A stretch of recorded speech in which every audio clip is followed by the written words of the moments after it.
Hi, Keller Williams Lakeside. John Reich here, your team leader with your Friday fill-in. I hope everyone's having a great month. We had a record first quarter, a record March, and it looks like April's shaping up to be even better. So keep up the awesome work. Come see me with any questions, concerns, or opportunities that you want to discuss to grow your business.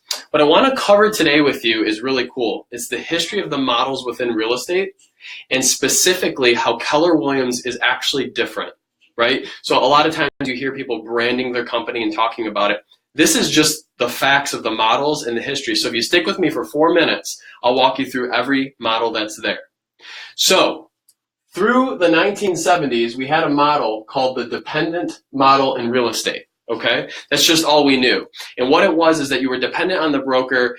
You would hang your salesperson license in that brokerage, right? You would split your cap with your commissions with the broker, 50-50 typically.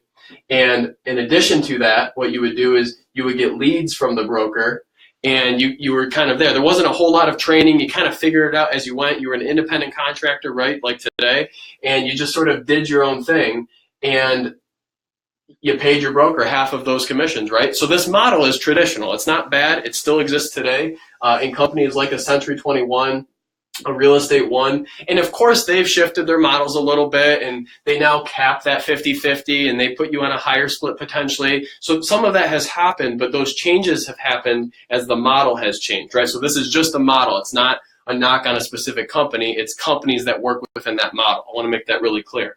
So then what happened, this was through the 1970s, and it had a really great run, and it's still great, today for a lot of reasons. But what shifted was RE/MAX came along.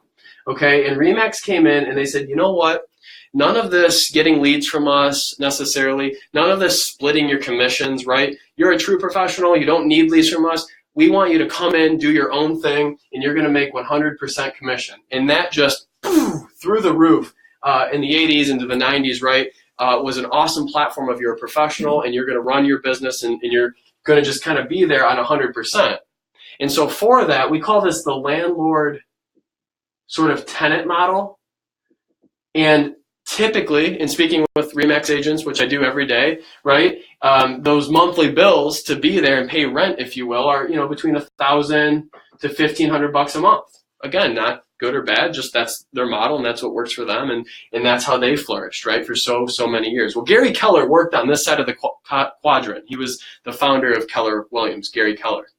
And his passion of education and training and then being an entrepreneur merged, and he realized that on this side of the quadrant, his training, coaching, technology was never going to be fulfilled. So he left the competitor at 26. He was vice president of the company, and he said, I want to create a company that works for the agent. And so he worked to build Keller Williams with Joe Williams. Well, 3 years, humming along, he's getting into his late 20s now, we're in the mid-80s, and he walks in, and his top agents have walked out and gone back to the competitor. And so he went down the hall to his staff, and he said, oh my goodness, and they were gone too. So what he decided to do is pull his top remaining agents in the Austin Market Center and say, I want to build a company that no one ever wants to leave. What does that look like? And they had some opinions. And so what they created was this. ALC, which is the Associate Leadership Council, right? That's the idea that agents will help guide the market center, the business, the brokerage, in decisions. We're an open book company. So what do we spend our money on? What type of training are we doing? Where are we headed as a company in the next year, 3 years, 5 years? And so the ALC I'm working with this year is 8 of my top associates, and I meet with them one-on-one for coaching and business sessions just like this around their business. And then additionally, we meet as a group once a month to look at the market center trajectory and what we're doing. So the ALC was formed. Because we're an open book company, we have policies like profit share that we discuss. See, Gary saw a need. There was a lack of retirement opportunity, pension, 401k type opportunity for agents. And he said, you know what? If you're going to help grow Keller Williams, I want to reward you for that. And so through profit share on a monthly basis into our associates, that reward has happened. If you grow the company, that's how you have integrity in doing it the right way. Profit share. You give back half the profits. State-of-the-art training, coaching, And now technology. Understanding that not everyone wants to be trained or coached, that not everyone wants to integrate all aspects of technology into their business.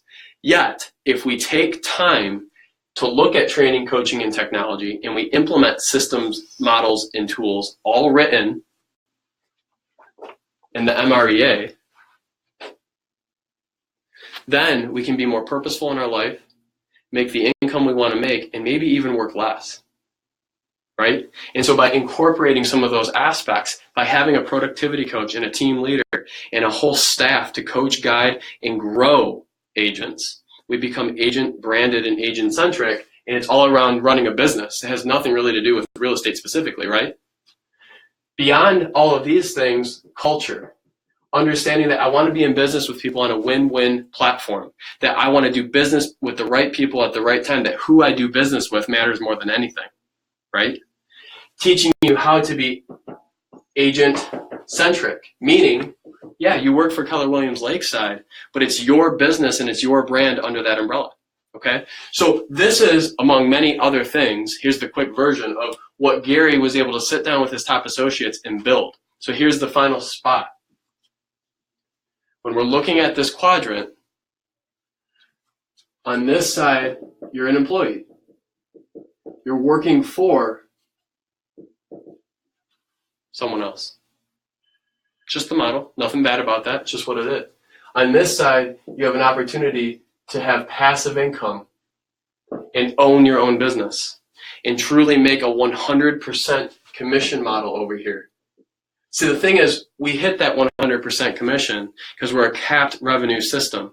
So we put you on a higher split, a 70-30 split, and then you're able to, once you've paid into your cap to the market center, you're truly on 100% commission until the next anniversary year. There's no royalty fee forever, no franchise fee or service fee or admin fee, right? It's 100%. And then every anniversary, this resets. So what does that allow you to do, and how can you live your life in a more purposeful way around that? That's, my friends, is the difference with Keller Williams, okay? If you'd like to talk more about it, respond to this video and let's chat. Other than that, let's have an awesome weekend. Go get them and wrap up April just as strong as you did in the first quarter. Thanks so much. Take care.